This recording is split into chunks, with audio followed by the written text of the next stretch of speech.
The story of Egypt. The rise and fall of Egypt. The river Nile was a kind friend, but occasionally it was a hard taskmaster. It taught the people who lived along its banks the noble art of teamwork. They depended upon each other to build their irrigation trenches and keep their dikes in repair. In this way, they learned how to get along with their neighbours, and their mutual benefit association quite easily developed into an organised state.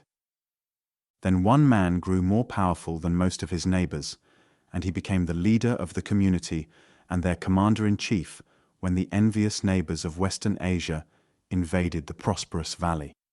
In due course of time, he became their king and ruled all the land from the Mediterranean to the mountains of the west. But these political adventures of the old pharaohs, the word meant the man who lived in the big house, rarely interested the patient and toiling peasant of the grain fields. Provided he was not obliged to pay more taxes to his king than he thought just, he accepted the rule of Pharaoh as he accepted the rule of Mighty Osiris. It was different, however, when a foreign invader came and robbed him of his possessions. After 20 centuries of independent life, a savage Arab tribe of shepherds called the Hyksos attacked Egypt, and for 500 years they were the masters of the valley of the Nile.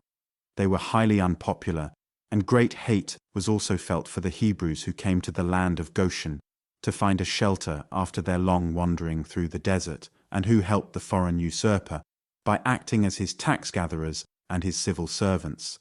But shortly after the year 1700 BC, the people of Thebes began a revolution, and after a long struggle, the Hyksos were driven out of the country and Egypt was free once more. 1,000 years later, when Assyria conquered all of Western Asia, Egypt became part of the empire of Sardanapalus. In the 7th century BC, it became once more an independent state which obeyed the rule of a king who lived in the city of Sais in the delta of the Nile.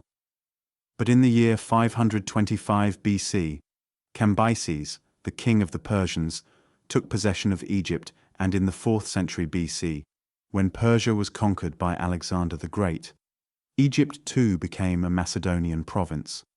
It regained a semblance of independence when one of Alexander's generals set himself up as king of a new Egyptian state and founded the dynasty of the Ptolemies, who resided in the newly built city of Alexandria.